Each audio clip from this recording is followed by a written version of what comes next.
الحمد لله الحمد لله وكفى وسلام على عباده الذين اصطفى أما بعد فأعوذ بالله من الشيطان الرجيم بسم الله الرحمن الرحيم ربنا وابعث فيهم رسولا منهم يتلو عليهم آياتك ويعلمهم الكتاب والحكمة ويزكيهم إنك أنت العزيز الحكيم صدق الله مولانا العظيم رب اشرح لي صدري ويسر لي أمري واحلل عقدة من لساني يفقهوا قولي رب زدني علما رب زدني علما رب زدني علما.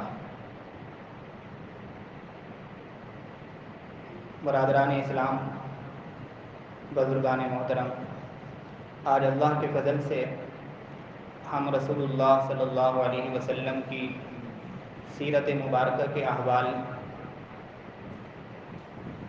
سے مطلع ہونے کے لیے اور واقفیت حاصل کرنے کے لیے آج سیرت سیشن کا آغاز کر رہے ہیں. دعا کریں اللہ تبارک و تعالی ہمارے اس مبارک سلسلے کو ہمارے علم میں، ہمارے اعمال میں اور ایمان میں رسول اللہ صلی اللہ علیہ وسلم کی محبت اور عقیدت اور اتباع میں اضافے کا ذریعہ بنائے. سیرت کا معنی ہوتا ہے چال چلن. لغوی معنی سیرت کا طور طریقہ، چال چلن. اصطلاحی طور پر سیرت کا لفظ رسول اللہ صلی اللہ علیہ وسلم کے احوال مبارک کے تذکرے کے ساتھ خاص ہے.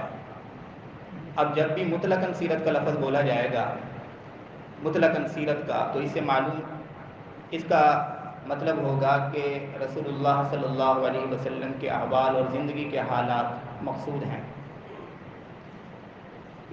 سیرت نگار حضرات رسول اللہ صلی اللہ علیہ وسلم کی جب سیرت لکھتے ہیں تو اس کا آغاز بہت پہلے سے کرتے ہیں، انبیاء علیہ الصلوۃ والسلام سے، یا کم از کم جو اس کی ابتدا کرتے ہیں سیرت کی حضرت ابراہیم اور حضرت اسماعیل علیہ الصلوۃ والسلام کے مبارک ذکر سے. اس کی وجہ دراصل یہ ہوتی ہے کہ حضرت ابراہیم اور حضرت اسماعیل علیہ الصلوۃ والسلام آپ علیہ الصلوۃ والسلام کے جد امجد ہیں.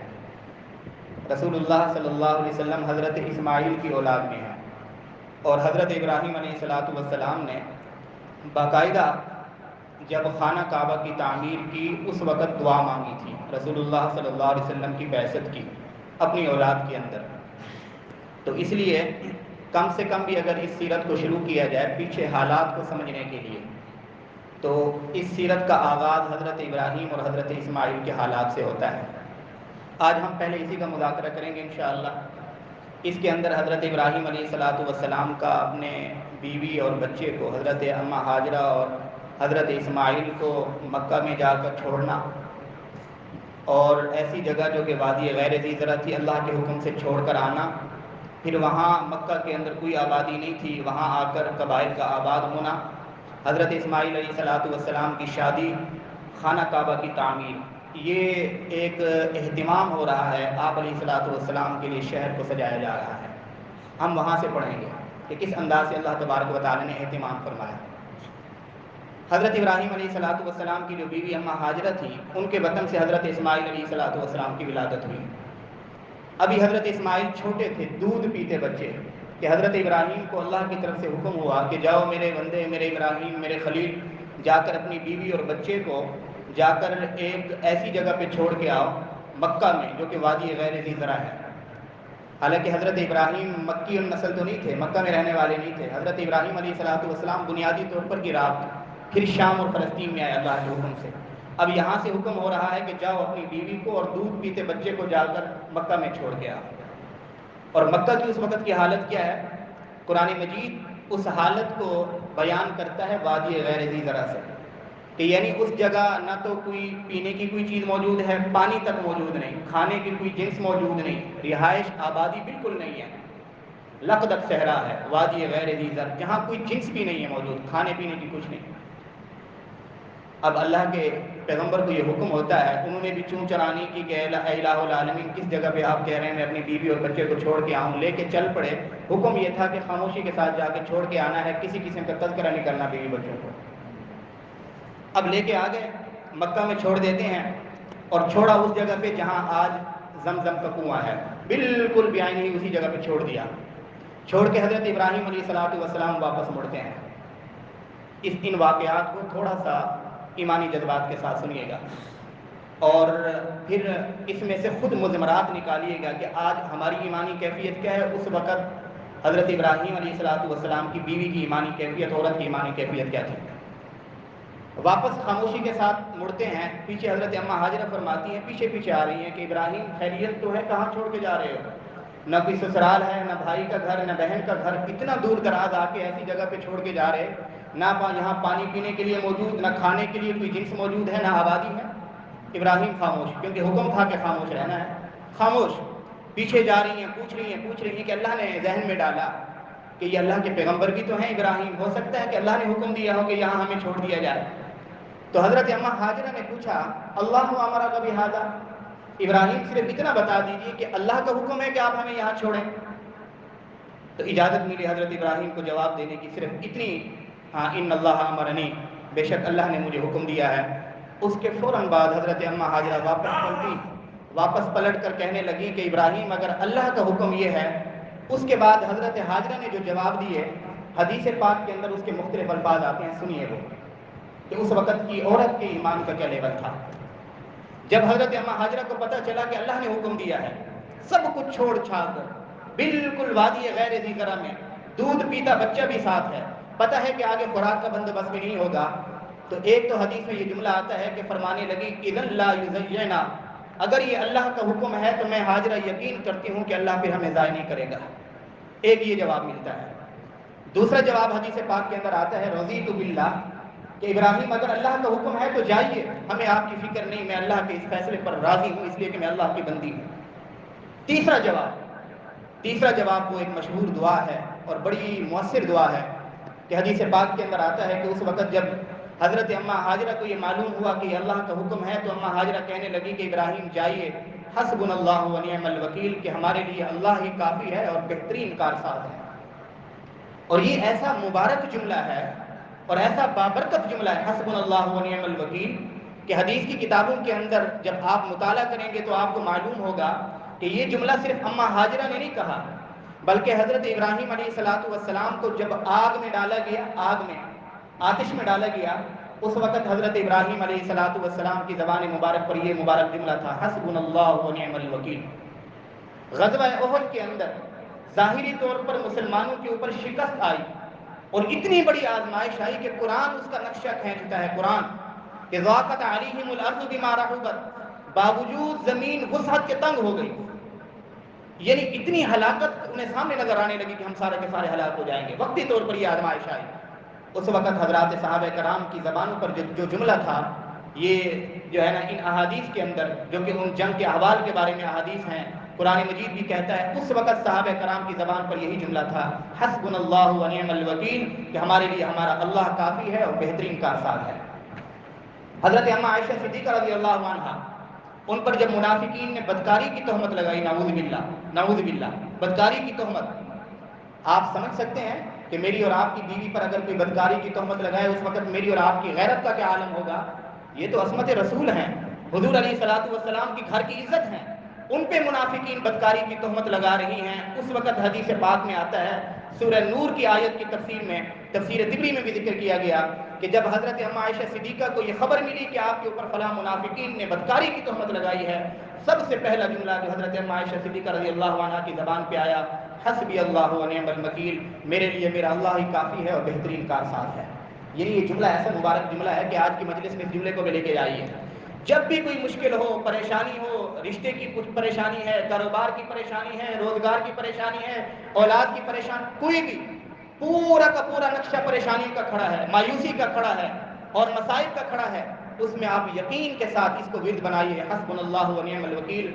آپ یقین رکھیے کہ جس طرح اللہ تبارک و تعالی نے آتش نمرود سے حضرت ابراہیم علیہ السلام کو سلامت نکالا، اللہ تبارک و تعالی نے حضرت اسماعیل اور حضرت اماں ہاجرہ کو اس مصیبت کے اندر کشادگی اور نجات عطا فرمائی، جس طرح اللہ تبارک و تعالی نے اس جملے کی برکت سے غزوہ احد کے صحابہ کرام کو شکست کے نقشے میں فتح دے دی، جس طرح اللہ تبارک و تعالی نے حضرت اماں عائشہ صدیقہ رضی اللہ عنہا کو ان کی تائید کے اندر اللہ تبارک و تعالی نے سورہ نور کے اندر متعدد آیات برات کے اندر نازل فرمائی۔ تو میرے اور آپ کے ایمان اور عقیدے کا یہ عالم ہونا چاہیے کہ جب بھی کوئی مصیبت سامنے آیا، آزمائش آئے، بجائے یہ کہ ہم صرف مادی اسباب کو دیکھیں، اللہ کے اوپر یقین رکھتے ہوئے حسبنا اللہ و نعم الوکیل کو بھی ورد معمول بنانا چاہیے۔ بہرحال جب یہ پتہ چلا حضرت اماں ہاجرہ کو کہ یہ حکم اذن ربی ہے، اللہ کا حکم ہے، تو کہنے لگے اذن لا یضیعنا، پھر اب اللہ ہمیں ضائع نہیں کرے گا، رضیت باللہ، میں اللہ کے فیصلے پر راضی ہوں، حسبنا اللہ و نعم الوکیل، ہمیں اللہ کے اوپر سہارا ہے، اللہ ہمارے لیے کافر، بہترین کارساز۔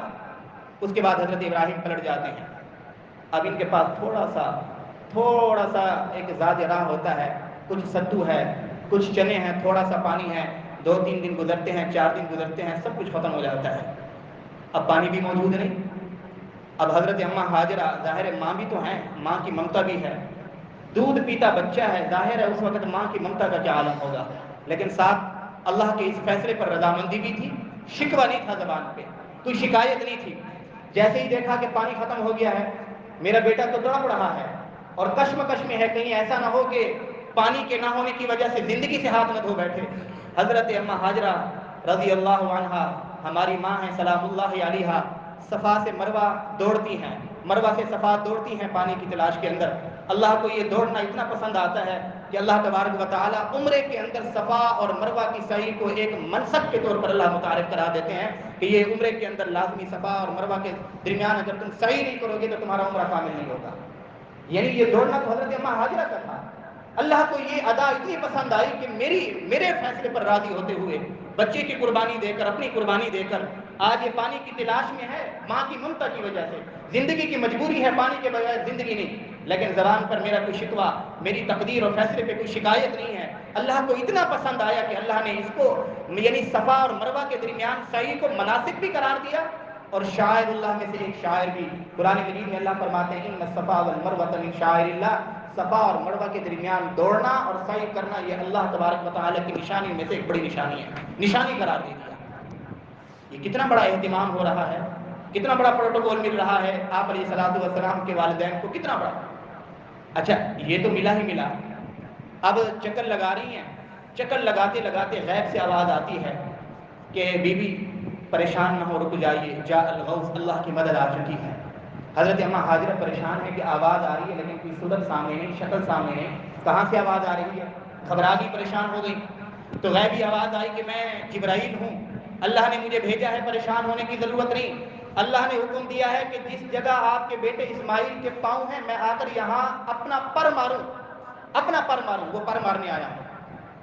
آ کر حضرت جبرائیل علیہ السلام نے حضرت اسماعیل دودھ پیتے بچے ہیں جہاں ان کے پاؤں تھے اس جگہ آ کے پر مارا تو وہاں سے اللہ تبارک و تعالی نے زمزم کا چشمہ نکال دیا۔ یعنی کتنی بڑی مدد ہو رہی ہے، زمزم کا چشمہ پھوٹا۔ اور آپ حیران ہوں گے کہ زمزم کے پانی کو جو سعادت اور فضیلت حاصل ہے دنیا میں کسی پانی کو حاصل نہیں، کسی پانی کو بھی۔ زمزم کے اندر اللہ نے کتنی نسبتیں رکھی ہیں۔ نمبر 1، اللہ کہہ دیتے نا کہ اللہ تبارک و تعالیٰ کہہ دیتے، چشمے کو حکم دیتے پھوٹ پڑ، کسی حضرت جبرائیل کو بھیجنے کی ضرورت نہیں تھی، کہنے کی ضرورت نہیں تھی کہ بالکل پاؤں میں مارنا ہے اپنے پر کو، کہہ دیتے وہ چشمہ پھوٹ نکلتا۔ لیکن ظاہر ہے اس پانی کو فضیلت دینی تھی اللہ تبارک و تعالیٰ نے، اپنے مقرب ترین فرشتوں کو بھیجا کہ جاؤ جبرائیل اور جا کر اپنا مبارک پر مارو۔ پہلی فضیلت اس پانی کو حاصل ہے کہ اس پانی کی ابتدا کے اندر حضرت جبرائیل علیہ السلام کا پر لگا۔ دوسری فضیلت حاصل یہ ہے کہ حضرت اسماعیل علیہ السلام کے پاؤں مبارک کی جگہ پر یہ چشمہ پھوٹا ہے۔ تیسری فضیلت ایسی حاصل ہے جو کہ رسول اللہ صلی اللہ علیہ وسلم نے میرے اور آپ کے لیے چھوڑی ہے کہ حضور علیہ السلام نے اپنی حیات مبارکہ میں زمزم کا پانی نوش فرمایا، برتن میں تھوڑا پانی بچ گیا زمزم کا، حضور علیہ السلام کو اپنی امت کا خیال آیا، میرے اور آپ کا خیال آیا، تو حضور علیہ السلام نے اس بچے ہوئے پانی کے اندر اپنا لعاب مبارک شامل کر دیا اور فرمایا کہ جاؤ صحابہ زمزم کے کنویں کے اندر ڈال لو، قیامت تک جتنے بھی میری امتی آئیں گے تاکہ میرا جھوٹا پینا بھی ان کو شرف حاصل ہو جائے۔ آج یہ فضیلت بھی ہمیں حاصل ہے کہ حضور صلی اللہ علیہ وسلم کا لعاب مبارک زمزم کے اندر شامل ہے۔ یعنی یہ 3 بڑی فضیلتیں، حضرت جبرائیل علیہ السلام کا پر لگا، حضرت اسماعیل علیہ السلام کے پاؤں مبارک والی جگہ پہ کنواں یہ چشمہ پھوٹا، تیسرے نمبر پہ آپ علیہ السلام کا لعاب مبارک اس کے اندر شامل ہے۔ اس لیے علماء نے لکھا ہے کہ زمزم کا جو پانی ہے اپنی فضیلت کے اعتبار سے اس کی فضیلت حوض کوثر کے پانی سے بھی زیادہ ہے، جنت کی نہروں سے بھی زیادہ ہے۔ اس پہ دلیل پیش کی ہے علماء نے نمبر ایک، جنت کی جتنی بھی نہریں ہیں وہ اللہ کے حکم سے بن گئی، پانی ان کے اندر آ گیا، اللہ نے فرمایا کہ بن جاؤ، بن گئی، پانی کو حکم دیا کہ جاری ہو جاؤ، جاری ہو گیا۔ لیکن ادھر حضرت جبرائیل کو بھیجا، حضرت اسماعیل کے پاؤں والی جگہ پر حکم ملا، رسول اللہ صلی اللہ علیہ وسلم کا لعاب مبارک شامل ہے، علماء نے باقاعدہ اس پہ دلائل قائم کیے ہیں، لکھا ہے کہ زمزم کا پانی حوض کوثر سے بھی زیادہ فضیلت والا ہے۔ وجہ یہ ہے کہ حضرت جبرائیل علیہ الصلوۃ والسلام جب آپ علیہ الصلوۃ والسلام کو معراج کے سفر پر لے جانے کے لیے تشریف لائے تھے تو آپ کو معلوم ہے کہ اس سے پہلے شق صدر کیا تھا، سینے مبارک کو چاک کیا تھا، یہ ہم آگے جا کر پڑھیں گے انشاءاللہ کہ آپ علیہ الصلوۃ والسلام کے سینے کو کتنی مرتبہ چاک کیا گیا اور اس کے اندر کیا حکمت تھی، آگے جا کر پڑھیں گے انشاءاللہ۔ معراج کے سفر پر جانے سے پہلے حضرت جبرائیل علیہ الصلوۃ والسلام نے حضور علیہ الصلوۃ والسلام کے شکم مبارک کو، سینے مبارک کو چاک کیا، اس کے اندر سے دل نکالا۔ آپ جب حدیث کی کتابیں پڑھیں گے، آپ جب سیرت کی کتابیں پڑھیں گے تو آپ کو معلوم ہوگا کہ حضرت جبرائیل علیہ الصلوۃ والسلام سرجری اور آپریشن کا سارا سامان جنت سے لے کے آئے تھے، سارا سامان جنت سے لے کے آئے تھے، جو کانٹے تھے جس کے ذریعے حضور علیہ الصلوۃ والسلام کے سینے مبارک کو چاک کیا گیا، پھر دوبارہ جو ہے نا کیا ہے اس کی سلائی کی گئی، سارا کا سارا سرجری کا سامان کہاں سے لے کے آئے تھے؟ جنت سے۔ لیکن جب دل مبارک کو نکال کر دھونے کا معاملہ آیا تو حضرت جبرائیل علیہ الصلوۃ والسلام نے زمزم کے پانی سے دھویا۔ اگر زمزم سے زیادہ کوئی فضیلت والا اور پانی ہوتا تو حضرت جبرائیل کے لیے تو کوئی مشکل نہیں تھا کہ جنت سے پانی لاتے، یعنی آپ علیہ الصلوۃ والسلام کے قلب مبارک کو جو غسل دیا گیا وہ زمزم کے پانی سے دیا گیا۔ اس لیے جب ہم زمزم کا پانی ہمارے پاس آئے تو اس استحضار کے ساتھ ادب اور عقیدت سے ہماری آنکھیں جھک جانی چاہیے کہ اللہ نے اس کو جو فضیلت دی ہے، دنیا کے اندر تو دنیا کے اندر تو دنیا، آخرت کے اندر بھی جنت کے حوض کوثر کے پانی کو بھی وہ فضیلت نہیں جو زمزم کے پانی کو ملی ہے، اس ادب کے ساتھ اس پانی کو استعمال کرنا چاہیے۔ بہرحال یہ سلسلہ چل پڑا کہ زمزم کا وہاں پانی جو ہے نا پھوٹ پڑا۔ اب حضرت اماں ہاجرہ اور اسماعیل علیہ الصلوۃ والسلام وہاں رہنے لگے، پانی کا بندوبست ہو گیا۔ اب اللہ کیسے انتظام فرما رہے ہیں آپ حیران ہوں گے۔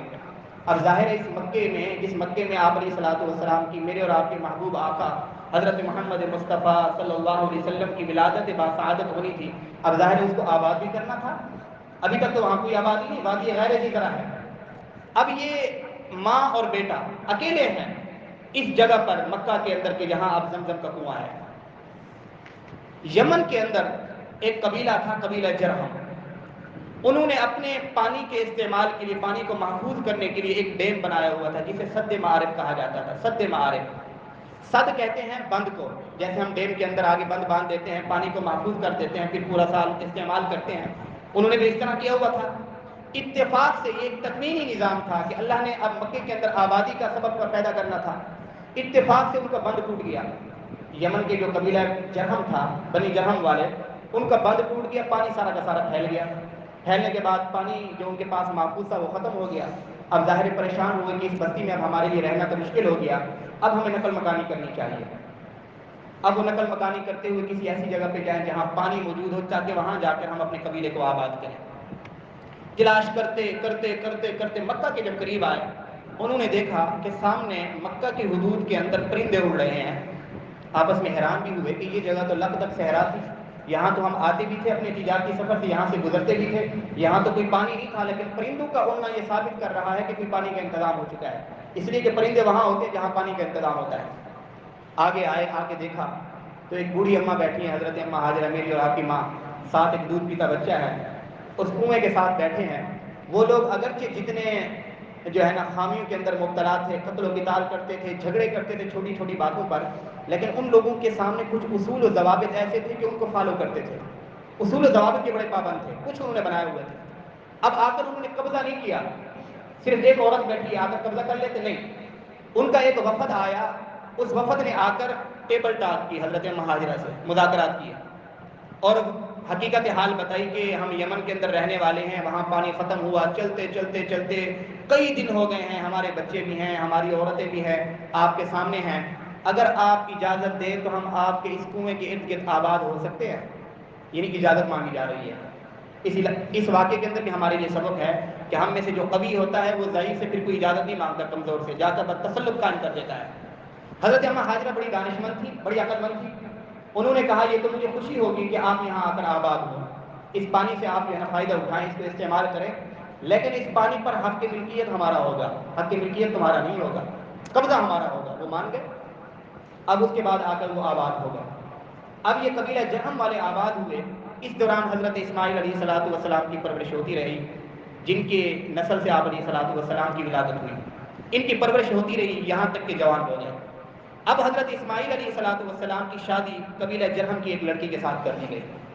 اور یہ یاد رکھیے کہ حضرت اسماعیل علیہ الصلوۃ والسلام اصلاً عربی نہیں تھے، حضرت ابراہیم علیہ الصلوۃ والسلام بھی عربی نہیں تھے، اصل عربی النسل نہیں تھے، کیونکہ یہ تو عراق سے آئے تھے، شام فلسطین سے ہوتے ہوئے۔ اب انہوں نے جو عربی سیکھی وہ قبیلہ جرہم سے سیکھی ہے۔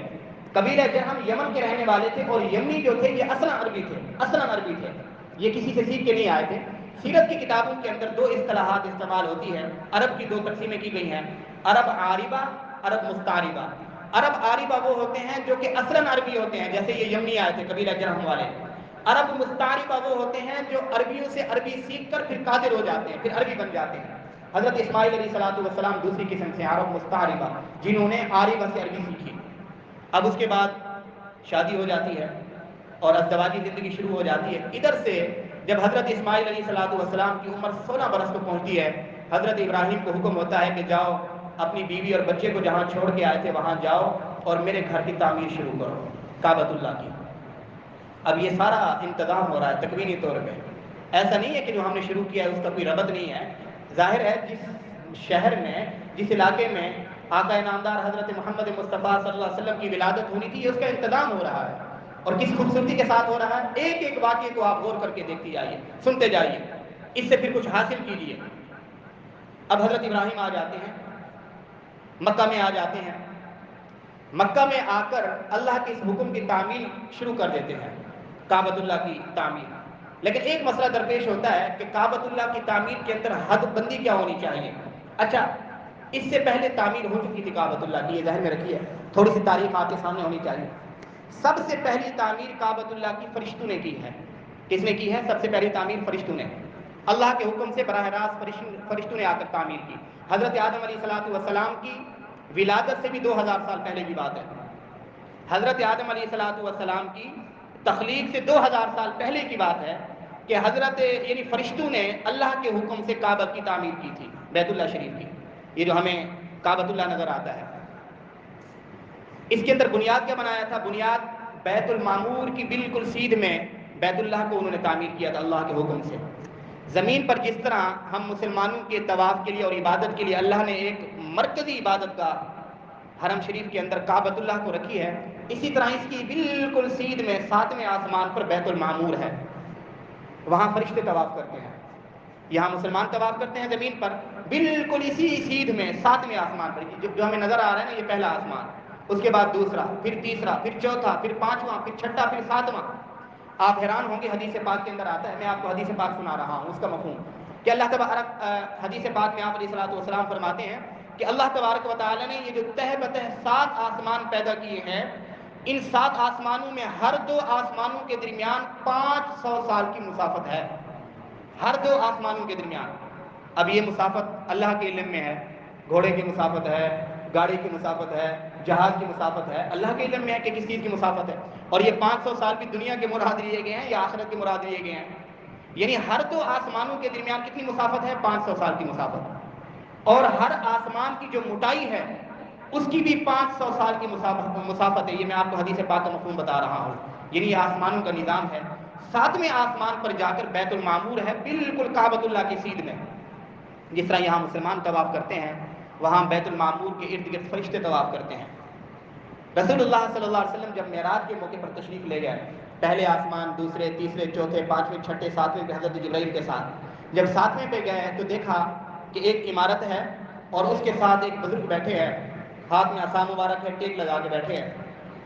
تو آپ علیہ الصلوۃ والسلام نے حضرت جبرائیل سے پوچھا یہ عمارت کس چیز کی ہے اور یہ بزرگ کون ہے؟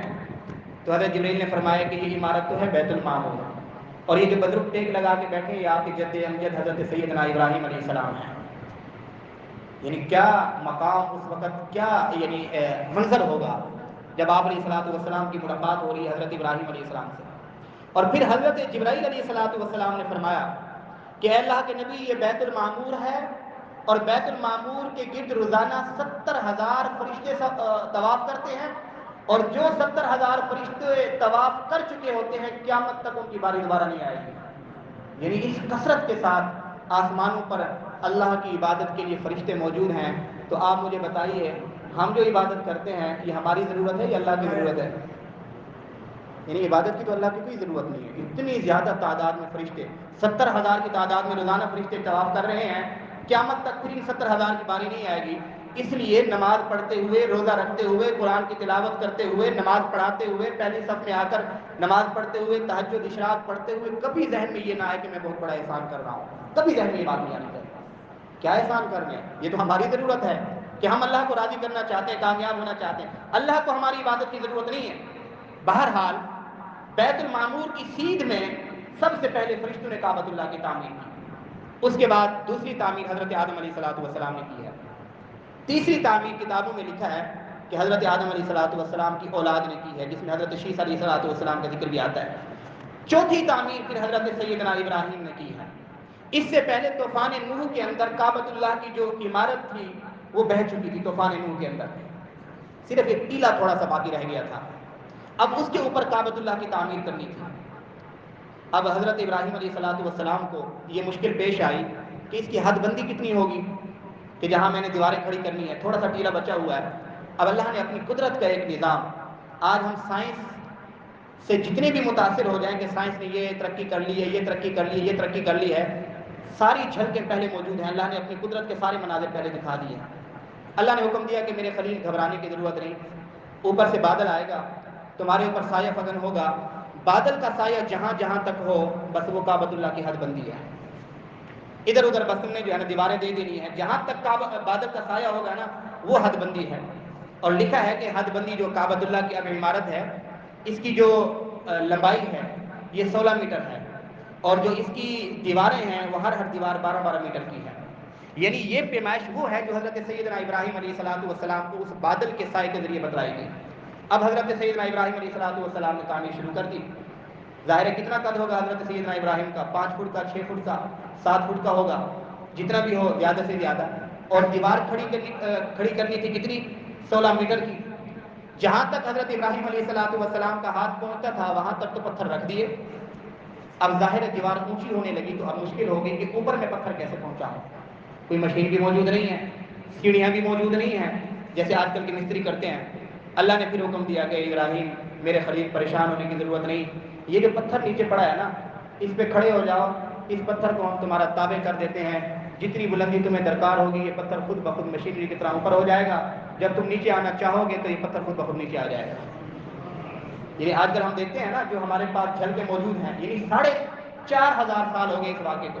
آج ہمارے پاس جب یہ کرینے آئی ہیں نا مشینری تو ہم بڑے حیران ہوتے ہیں، بڑی جو ہے نا وہ آ گئی ہے، یعنی سائنس نے ترقی کر۔ سائنس کی ترقی در حقیقت اللہ کی قدرت کا مظہر ہے۔ سائنس کی ترقی کو اللہ کی قدرت کے مظہر کی روشنی میں دیکھنا چاہیے۔ اس ترقی سے متاثر ہو کر اللہ کی عظمت کو اپنے دل میں بٹھانا چاہیے کہ اللہ نے یہ عقل دی ہے، اس کو انسانوں کی طرف 100% محسوس نہیں کرنا چاہیے۔ اللہ نے اس کی جھلکی پہلے پیش کر دی، نہ کوئی بجلی موجود ہے، نہ کوئی بٹن موجود ہے، نہ کوئی مشینری موجود ہے۔ یہ پتھر اوپر جاتا ہے، حضرت ابراہیم نیچے آنا چاہتے ہیں، پتھر نیچے ہو جاتا ہے۔ اس پتھر کو کیا کہتے ہیں؟ یہ مقام ابراہیم کا پتھر ہے، جہاں آج آپ جاتے ہیں اور جا کر حضرت ابراہیم علیہ السلام کے 2 پاؤں مبارک بھی نقش ہیں، یہ مقام ابراہیم کا پتھر۔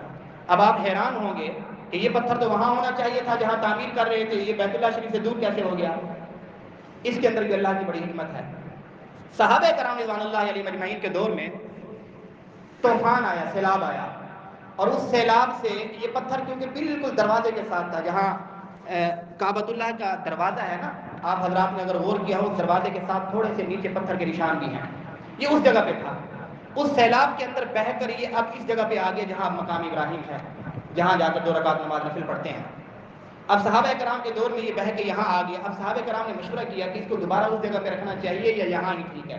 اتفاق یہ ہوا کہ اسی میں خیر ہوگی، اللہ کی طرف سے یہ حکم ہوگا، اللہ نے پتھر کو یہاں رکھنا ہوگا تو بس ادھر ہی ٹھیک ہے جہاں اب آ گیا ہے۔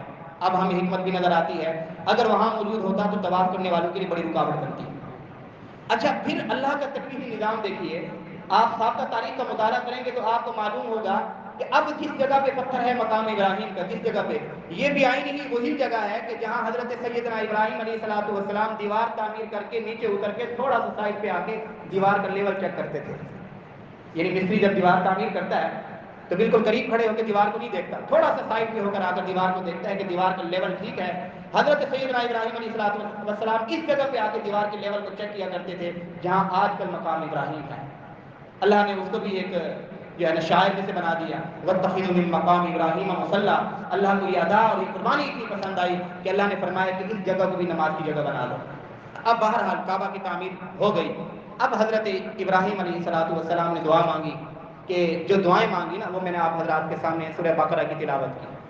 اللہ فرماتے ہیں کہ وَإِذْ يَرْفَعُ إِبْرَاهِيمُ الْقَوَاعِدَ مِنَ الْبَيْتِ وَإِسْمَاعِيلُ، جب یہ بنیادیں اٹھا رہے تھے حضرت اسماعیل علیہ الصلوۃ والسلام، اس وقت جو دعائیں مانگ رہے تھے حضرت ابراہیم اور اسماعیل، وہ دعا ان میں سے ایک دعا یہ بھی تھی، رَبَّنَا وَابْعَثْ فِيهِمْ رَسُولًا مِّنْهُمْ يَتْلُو عَلَيْهِمْ آيَاتِكَ، اے ہمارے پروردگار ہماری ذریت میں، ہماری اولاد میں ایک ایسا رسول مبعوث فرما دیجئے جو اپنی امت کے اوپر کتاب اللہ کی تلاوت کرے، ان کو کتاب و حکمت کی تعلیم سکھائے اور ان کا تزکیہ کرے۔